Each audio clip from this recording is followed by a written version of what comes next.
నమ్మదగిన వాడవు సహాయుడవు యేసయ్యా. ఆపత్కాలములో ఆశ్రయమైనది నీవేనయ్యా. నమ్మదగిన వాడవు సహాయుడవు యేసయ్యా. ఆపత్కాలములో ఆశ్రయమైనది నీవేనయ్యా. చెరనుడి విడిపించి చెలిమిత బంధించి నడిపించినావే మందవలే నీ స్వాస్థ్యమును. చెరనుడి విడిపించి చెలిమిత బంధించి నడిపించినావే మందవలే నీ స్వాస్థ్యమును. నమ్మదగిన వాడవు సహాయుడవు యేసయ్యా. ఆపత్కాలములో ఆశ్రయమైనది నీవేనయ్యా.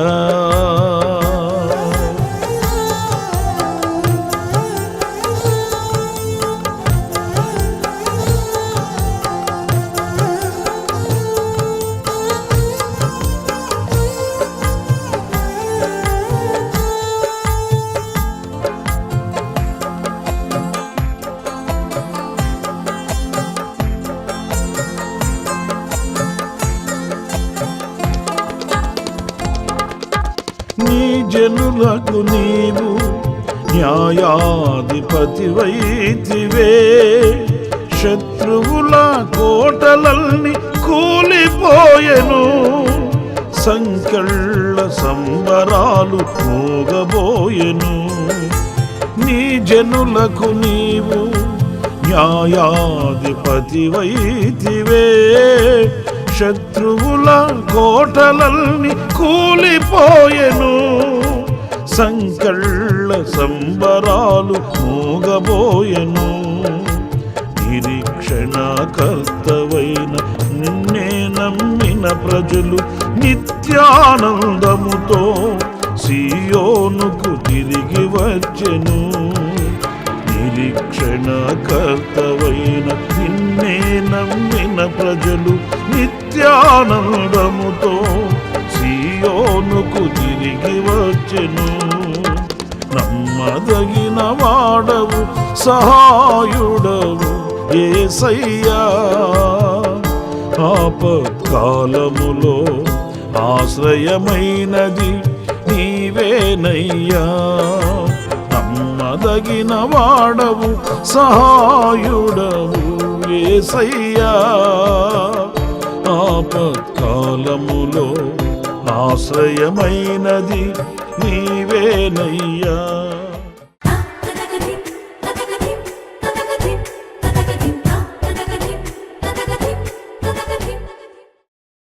Praise the lord. ప్రభు అయిన యేసుక్రీస్తు నామములో మీ అందరికీ హోసన్నా మినిస్ట్రీస్ తరపున హృదయపూర్వకమైన వందనాలు తెలియపరుస్తున్నాను. ప్రభు మిమ్మల్ని ఆశీర్వదించి దీవించునుగాక. ప్రియులారా, ఈ అనుదిన కృప అనే ఈ క్లుప్త సందేశాలని మీరు వింటూ అనేకులకు కూడా చేరువ చేయాలని, అనేకులకు కూడా తెలియపరచాలని మనసారా కోరుకుంటున్నాను. ఎంతో కాలం నుంచి ఈ అనుదిన కృప అనే క్లుప్త సందేశాలని మేము టెలికాస్ట్ చేస్తున్నాము. చాలామంది ఆశీర్వాదకరంగా దీవెనకరంగా ఈ అనుదిన కృప అనే క్లుప్త సందేశాలని ఉపయోగించుకొని మరి దేవుని యొక్క సన్నిధిలో బలపరచబడుతూ దీవించబడుతూ ఆదరణ పొందుతున్నారు. దేవునికి స్తుతి చెల్లిస్తున్నాను. మీరు వింటూ వీటి ద్వారా ఇంకనూ అనేక మంది ఆధ్యాత్మికమైన మేలులు పొందుకోవడానికి మీదైన శైలిలో మీ సహకారాన్ని అందించాలని మనసారా కోరుకుంటున్నాను. ఈ పూట పరిశుద్ధ గ్రంథంలో మనం చూసినప్పుడు అది విలాప వాక్యాల గ్రంథం 3వ అధ్యాయం 23వ వాక్యంలో చక్కటి వాక్యాన్ని మనం చదువుతాము. అదేంటంటే, అనుదినము నూతనముగా ఆయనకు వాత్సల్యము పుట్టుచున్నది, నీవు ఎంతైనా నమ్మదగిన వాడవు. పిల్లరా, ఇక్కడ మన దేవునికి మరొక పేరు, శ్రేష్టమైన నామం ఏంటి అనంటే నమ్మదగిన వాడు. ఇది మనం ఎంతో ఆనందించవలసినటువంటి అనుభవం అండి. ఎందుకంటే ఈ రోజున మనిషికి నమ్మదగిన నీడ లేదు, నమ్మదగిన వ్యక్తులు కనిపించట్లేదు, నమ్మదగిన పరిస్థితులు ఈ రోజున దూరమైపోతున్నాయి. ఏదో ఒక తెలియని ఆందోళన, ఆవేదన మనిషి హృదయంలో నిలిచిపోయింది. ఒంటరి జీవితం మనిషిని వేధిస్తుంటుంది. చికాకుతో మనసంతా పాడైపోయి ఎవరిని నమ్మాలి, ఎవరిని నమ్మకూడదు అనే ఆవేదన దిగమింగుకొని బ్రతుకుతున్న బ్రతుకులు కోకోలలుగా కనిపిస్తున్నాయి. ఇలాంటి పరిణామాలలో మన దేవునిని గురించి మనం చదివినప్పుడు ఆయన నమ్మదగినవాడు. ఒకవేళ మనుషులను మనం నమ్మి మోసపోయి ఉండొచ్చు, అధికారులను నమ్మి నవ్వుల పాలైపోయి ఉండవచ్చు, మరీ ముఖ్యంగా లోకాన్ని నమ్మి ఓడిపోయి ఉండవచ్చు. అందుకే 118వ కీర్తన 8వ చరణంలో మనం చదువుతాము, మనుషులను నమ్ముకొనుట కంటే యెహోవాను ఆశ్రయించుట మేలు. అంటే దేవునిని నమ్మవలసిన ఆ నమ్మకాన్ని మనుషుల మీదకి మనం ఉంచకూడదండి. దేవునిని నమ్మవలసిన హృదయంలో మనుషులను చేర్చుకోకూడదండి. దేవుని స్థానం దేవునిదే, అది ఎవరికి ఇవ్వకూడదు. ఎందుకంటే ఆ స్థానంలో నిలవగలిగిన వ్యక్తులు ఎవరు కూడా లేరండి. మనుషులను నమ్ముకొనుట కంటే ఆయన నమ్మదగిన వాడు గనుక మనం ఆయన మీద ఆధారపడుటకు, ఆనుకొనుటకు ఆయన నమ్మదగిన వాడు గనుక ఆయన స్థానం ఆయనదే. ఎంత నమ్మదగిన వాడు, మనం ఎంతగా ఆయన మీద ఆధారపడవచ్చు. మీకు ఇంకా యెషయా గ్రంథం 54వ అధ్యాయం 10వ వాక్యం చదువుతున్నాను, వినండి. పర్వతములు తొలగినను, మెట్టలు తత్తరిల్లినను, నా కృప నిన్ను విడిచిపోదు. ఇప్పుడు ఇలా ఈ వాక్యంలో నేను మీకు స్పష్టంగా చెప్పాలనుకుంది, విడిచిపోదు. ఎవరైనా మనల్ని విడిచిపెట్టి వెళ్ళిపోవచ్చు, ఎవరైనా మనల్ని దూరం చేసుకోవచ్చు. కానీ ఇక్కడ ఘనమైన మాట ఏంటంటే, పర్వతములే ఒకవేళ తొలగిపోయినా, అంటే పర్వతములు లాంటి మనుషులు, వ్యక్తులు, ఆధారాలు తొలగిపోవచ్చేమో, కానీ నా కృప నీకు దూరం కాదు, విడిచిపోదు. ఆ మాట చదువుతుంటేనే ఎంతో ఆదరణ మనకు కలుగుతుందండి. అంత నమ్మకమైన దేవుడు మన దేవుడు. మనం నమ్ముకున్న వ్యక్తులు మనకు మోసం చేయవచ్చేమో, ఆయన మనల్ని ఏ మాత్రం కూడా విడిచిపెట్టేవాడు కాదట, ఆయన మనకు దూరమయ్యేవాడు కాదట. గనుక ఆ నమ్మకమైన దేవునిని, ఆయన నామమును బట్టి మనం ఎంతగా ఆయనకు కృతజ్ఞులమై మనం బ్రతకాలి. మన బ్రతుకుల్లో ఎన్నో చేదు అనుభవాలు మనకు జ్ఞాపకాలు ఉండొచ్చు. కన్నీళ్లు కార్చిన అనుభవాలు, మోసపోయిన అనుభవాలు, ఆదరణ కోల్పోయి కొందరి మాటల చేత నొప్పి కలిగి బాధతో చెందిన అనుభవాలు మనకు తెలుసు. కానీ మన దేవుని యొక్క ఆ గుణలక్షణమును బట్టి నమ్మదగిన దేవుడు మనకున్నాడు అనే మాట మన గుండెకు చేరినప్పుడు అది లోకములో ఎక్కడ దొరకని ఆదరణను కలిగిస్తుంది. చూడండి, లేఖనాల్లో మరొక మాట నేను మీకు జ్ఞాపకం చేస్తాను.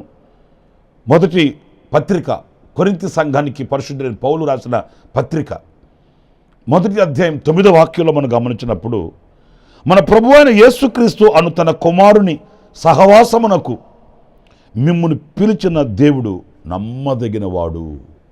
ఆయన తన సహవాసమునకు మనల్ని పిలిచాడంట. ఆ పిలిచిన దేవుడు నమ్మదగినవాడు. అంటే మిమ్మల్ని పిలిచినవాడు అర్ధాంతరంగా నడిసంధ్రాన చేయి విడిచిపెట్టి పారిపోయేవాడు కాదు.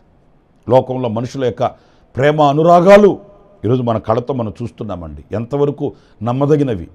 మనుషుల ఆప్యాయతల మమకారాలు ఎంతవరకు సజీవమైనవి మన కళతో చూస్తున్నామండి. అయితే ఇక్కడ మిమ్మల్ని పిలిచిన ఆ దేవుడు నమ్మదగిన దేవుడు. అంతము వరకు నిన్ను చేయి విడివడు, అంతము వరకు నిన్ను మర్చిపోడు. ఓ తల్లి ప్రార్థన చేయించుకోవడానికి వచ్చింది నా దగ్గరికి. పాపం ఆమె గోడంతా చెప్పుకుంది. నేను అన్నాను, ఎందుకు మీరు ఇలాగా చెందుతున్నారు, బాధపడుతున్నారు? ఆమె చెప్తుంది, భర్త చనిపోయాడండి, ఒకే ఒక్క కుమారుడు, నా దగ్గర ఆస్తి ఉన్నంత వరకు కాస్త 4 రూపాయలు ఉన్నంత వరకు హక్కును చేర్చుకున్నాడు, ఆదరించినట్లుగా కనబడ్డాడు. ఈరోజు నా చేతిలో ఏమీ లేదు, ఒంటరినైపోయాను, ఏమీ నా చేతిలో ఈరోజు లేకపోయేసరికి కనీసం నన్ను చూడడానికి కాదు కదా, ఆకలి తీర్చడానికి కూడా ముందుకు రావట్లేదు. కడుపున పుట్టిన బిడ్డ, ఎంత దారుణమైన పరిస్థితి మీరు చూడండి. ఆ తల్లి గోడు అంత ఇంత కాదండి, కట్టుకున్నవాడు కనుమరుగైపోయాడు, కడుపున పుట్టిన బిడ్డ కసాయివాడయ్యాడు. ఇప్పుడు నేను ఎలా నా జీవనాన్ని నేను గడుపుకోవాలి, ఎలా బ్రతకాలి? నిజమే, ఒకవేళ కడుపున పుట్టిన బిడ్డలు చేయి విడవచ్చు. నిండు నూరేళ్ల జీవితం నీతోనే అనుకున్న భర్త భార్యను విడిచిపెట్టవచ్చు. సుఖాలలో కలిసి ఉంటారు, దుఃఖం కలిగినప్పుడు, వేదన కలిగినప్పుడు, బాధ కలిగినప్పుడు దూరమైపోవచ్చు. కానీ నిన్ను పిలిచిన దేవుడు ఉన్నాడు కదా, నిన్ను ఆకర్షించుకున్న దేవుడు ఉన్నాడు కదా, నిన్ను పేరు పెట్టి పిలిచిన ఆ మహనీయుడు ఉన్నాడు కదా, ఆయన అన్నటికీ నేను విడిచిపెట్టేవాడు కాదు. నా ప్రియమైన సహోదరులారా, చిన్న విషయం నేను మీతో చెప్తాను. యేసుప్రభుని తీసుకుని వెళ్ళి చిత్రవదన చేసి ఆయన సిలువలో మేకులతో దిగగొట్టారు. ఆయన మండుటి ఎండలో ఆకాశానికి భూమికి మధ్య వ్రేలాడు, రక్తమంతయు కార్చి తన ప్రాణాన్ని తండ్రికి అప్పగించుకొని సమాప్తమైనదని చెప్పి ప్రాణం విడిచేశాడు. లోకం చీకటి కమ్మింది, ప్రజలు భయభ్రాంతులైపోయారు. వీళ్ళ పరిస్థితి ప్రక్కన పెడితే ఆయన శిష్యుల పరిస్థితి చూడండి. పచ్చని చెట్టుకే ఈ గతి పట్టింది, ఇక మన పరిస్థితి ఏంటి అని వాళ్ళు భయపడిపోయారు. ఏం జరుగుతుందో అర్థం కావట్లేదు. మనం ఆయన నమ్ముకున్నాం, కానీ ఆయనకి ఎలాంటి పరిస్థితి వాటిల్లింది, ఇక మన పరిస్థితి ఏంటని తల్లడిల్లిపోతున్నారు.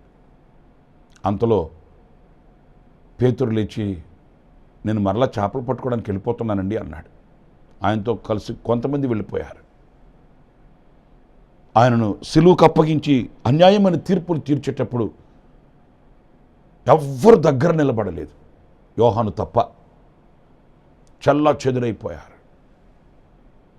మరి యేసుక్రీస్తు 5 రొట్టెలు 2 చిన్న చేపలు తుంచి పంచి పెడుతుంటే ప్రజల దగ్గరికి వెళ్ళి ఆ రొట్టెలు పంచి మిగిలిన 12 గంపలు 12 మంది శిష్యులు నెత్తి మీద పెట్టుకుని ఊరేగిన వాళ్ళు కదా. ఏరిప్పుడేరి? సుఖాలలో మనిషి దగ్గర అవుతాడు, కష్టాలలో మనిషి దూరమైపోతాడు. లోకపు యొక్క పరిస్థితులు అంతేనండి. ఎన్నో ఉపకారాలు మేలులు పొందినటువంటి శిష్యులు ఒక్కర్లేరు. కానీ ఈరోజు మనం తలపోసుకోవడానికి ఒక చక్కటి సందేశం ఏంటంటే, శిష్యులు ఆయనకు దూరమైపోయారు, చల్లాచెదురైపోయారు. కానీ యేసుక్రీస్తు వాళ్ళను వెతుక్కుంటూ గలిలయ సముద్ర తీరానికి వెళ్ళాడంటండి. వాళ్ళు అలసిపోయి ఏమి సాధించలేక సంపాదించలేక విసిగిపోతుంటే ఆయన వాళ్ళని స్వరమెత్తి పలకరించాడు. నా పిల్లలారా, తినుటకు మీ దగ్గర ఏమైనా ఉన్నదా? ఏమీ లేదయ్యా, అలాగైతే రండి అని పిలిచి రొట్టెలు కాల్చిన చేపలు వాళ్ళకి ఆహారంగా పెట్టి వాళ్ళ ఆకలి తీర్చినట్లు లేఖనంలో మనం చదువుతున్నామండి. యోహాను సువార్త 20వ అధ్యాయంలో మనం చదువుతాము. ఒకసారి నేను ఈ మాటని మీకు జ్ఞాపకం చేస్తున్నాను. ఎవరు నమ్మదగిన వాళ్ళు? ఆయన వాళ్ళని ప్రేమించిన ప్రేమ నమ్మకమైనదా, వీళ్ళు ఆయనను ప్రేమించిన ప్రేమ నమ్మకమైనదా? ఆలోచించండి. అందుకే ఈ వాక్యంలో మిమ్మల్ని పిలిచిన దేవుడు మరణములోనైనా మిమ్మల్ని విడిచిపెట్టేవాడు కాదు, అంత నమ్మదగినవాడు. లోకములో ఉన్న వ్యక్తులు మనకు దూరం కావచ్చు, కానీ ఆయన దూరం అయ్యేవాడు కాదు. నిన్ను వెంటాడుతాడు, వెంబడిస్తాడు. ఆయన్ని నిన్ను అన్ని వేళలా ఆదరించి ఎత్తుకొని హత్తుకొని ముద్దాడి కన్నీటిని తుడిచి నేను ఉన్నాను ధైర్యపరచగలిగిన శక్తి గల దేవుడు ఒకే ఒక్కడు, ఆయన పేరే నజరేయుడైన యేసు. నజరేయుడైన యేసు ఆయన నమ్మదగిన దేవుడు. తలలు వంచండి, ప్రార్థన చేసుకుందాం. కృపా సత్య సంపూర్ణుడా, జీవాధిపతి అయిన ప్రభువా, మీకు వందనాలు నాయనా. మీ స్వాభావికమైన గుణగణాలలో మరొకటి నమ్మదగిన దేవుడవు అని మేము గ్రహించేటట్లు సహాయం చేశావు. అవును, లోకంలో ఏది నమ్మదగినది కాకపోయినప్పటికీ, ఎవ్వరూ నమ్మదగిన వారు కాకపోయినప్పటికీ మీరు నమ్మదగిన దేవుడవు నాయన. మమ్మల్ని పిలిచిన దేవుడవు, నమ్మకస్తుడవు, ఏనాడు మమ్మల్ని చేయవిడవని దేవుడవు. పర్వతములు తొలగిన, మెట్టలు తత్తరిల్లిన నా కృపలను విడిచిపోదని చెప్పావు స్వామి. ఈనాటికి కూడా మీ హస్తగతాల్లో దాచుకొని భద్రపరిచి తల్లిలా లాలించి తండ్రిలా ఎత్తుకొని అన్ని విషయాలలో ఆలోచనకర్తగా ఉండి కాపరిగా వైద్యునిగా నిలిచి నడిపిస్తున్నారు. నీవు మర్చిపోయి ఉంటే మా పరిస్థితి బహుఘోరంగా ఉండేది. మీరు మమ్మల్ని విడిచిపెట్టి ఉంటే మా పరిస్థితి లోకంలో నాశనమైపోయి ఉండేది. నీ కృపాబాహుల్యమును బట్టి నేటి వరకు మీ హస్తగతాల్లో దాచి భద్రపరిచి నడిపిస్తూ వస్తున్నారు. అందుకు నీకు స్తుతి చెల్లిస్తున్నాను. నైనా మేము కూడా మీ ఎదుట నమ్మకస్తులమై ఉండటానికి ప్రభువా, కుడికైనను ఎడమకైనను తొలగక మీతో నిబంధన చేయబడిన వారమై సాగడానికి తగు కృపను సమృద్ధిగా మీరు మాకు అనుగ్రహించి నడిపించమని, ఈ మాటలు వింటున్న ప్రతి బిడ్డను కూడా దీవించి గణపరచమని మీ పాద పద్మానికి అప్పగిస్తూ యేసు నామములో ప్రార్థించి వేడుకొనుచున్నాను తండ్రి. Amen, amen, amen. ప్రభు మిమ్మల్ని ఆశీర్వదించి దీవించునుగాక. ఈ దినమంతా విశేషమైన కృప నా దేవుడు మీకు సమృద్ధిగా అనుగ్రహించునుగాక. ఆమెన్. ప్రతి దినము ఈ అనుదిన కృపాను సందేశాల కొరకు ఇంకా మరిన్ని ఆత్మ సంబంధమైన సందేశాల కొరకు ఈ మా యూట్యూబ్ ఛానల్ ని సబ్స్క్రైబ్ చేసుకోండి. Pastor Ramesh, open ministries.